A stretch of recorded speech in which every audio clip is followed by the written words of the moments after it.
Hello and welcome to another Looney Tunes review video. If you're new to the channel, consider subscribing as it helps out the channel, and give this video a like if you do like it. So this review is for Birth of a Notion, released on the 12th of April 1947 and reissued via the Blue Ribbon program, as you can see here, on the 7th of November 1953. It's the 494th in the series, and this was planned by Bob Clampett and finished by Bob McKimson.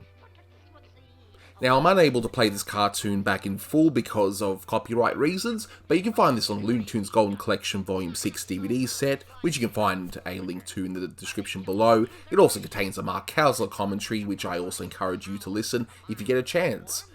Otherwise, you can find it in HD on HBO Max. And now on to the synopsis.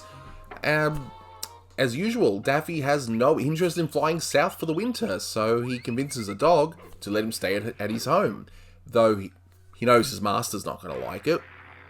And of course, his master is a mad scientist who needs a duck wishbone for his experiment, for whatever reason, and yeah, hilarity ensues from there. So, pretty interesting synopsis, but let's go over the review and some trivia. First up, look, it's clear that the mad scientist is Peter Lorre. You know, it's in this particular case, it's actually based off a movie called Mad Love that was released in 1935, and you can see some of the trailers and that. You can just see it in his Peter Lorre's face and delivery. It's quite good, actually. You should see the movie if you haven't. Now, here is voiced by Stan Freberg, who's doing this voice for I believe the first time, or at least for the Warner Brothers for the first time. And, you know, it's also one of the many Peter Lorre caricatures that you're going to see in a lot of the cartoons around this time as well, like in Racketeer Rabbit and so on. Now, this was also one of the few shorts that Clampett actually planned to direct, but left early on in this production, and McKimson finished this one. And to be quite honest, this particular short feels more like a McKimson short than it does a Clampett, so Clampett must have left really early on this one. Now, there is, towards the end, there is another duck involved when Daffy decides, you know what, I'm going to try another house, and this is based off of comedian Joe Besser. I pretty much know him as the last of the third Stooges in the original Three Stooges short series. And look, the title itself is a play on the film title Birth of a Nation. Thankfully, the cartoon has nothing to do with that movie. If you don't know the movie, all I'm going to say is that while technically it's amazing, story-wise, yeah, very, very cringy today. I will say that. But if you're a film historian, it is something you should be watching at least once. Now, as I discussed the review, the information you're going to see regarding animators and all that, I'm going to have a link below as to where I got this information from. I only like to put this information up if the information is confirmed through other researchers like Thad Komorowski or Devin Baxter and so on.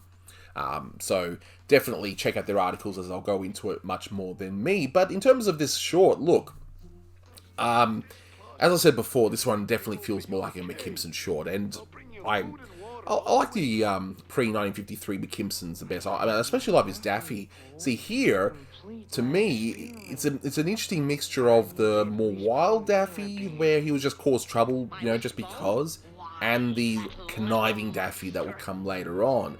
See, a lot of people seem to think that the Hunter trilogies, where it's like point blank, nope, this is the new version of Daffy, and that's it. It's like before Hunter trilogy or after Hunter trilogy, but it's a gradual development, and you can sort of see it here, you know.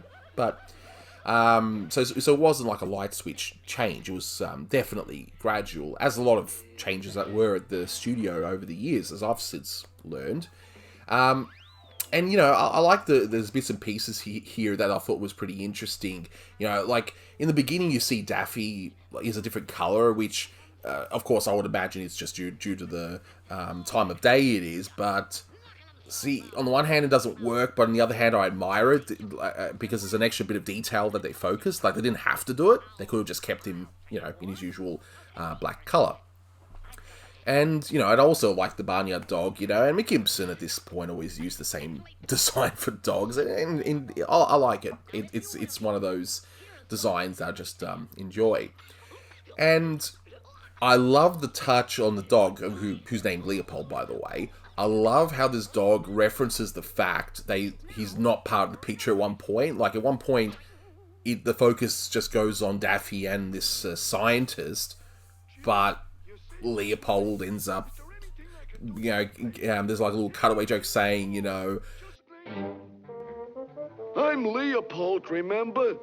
Some part I got in this picture. Phooey. He's just reminding you that, yeah, he's here, he's just not part of it as much as he likes. I thought that was a great touch there. This short also contains one of the most random bits of humor I've ever seen, which is so hilarious, involving the dog dancing. Yeah, here, take a look. Dog is man's best friend. Well, I'm gonna fix that goonswagon myself.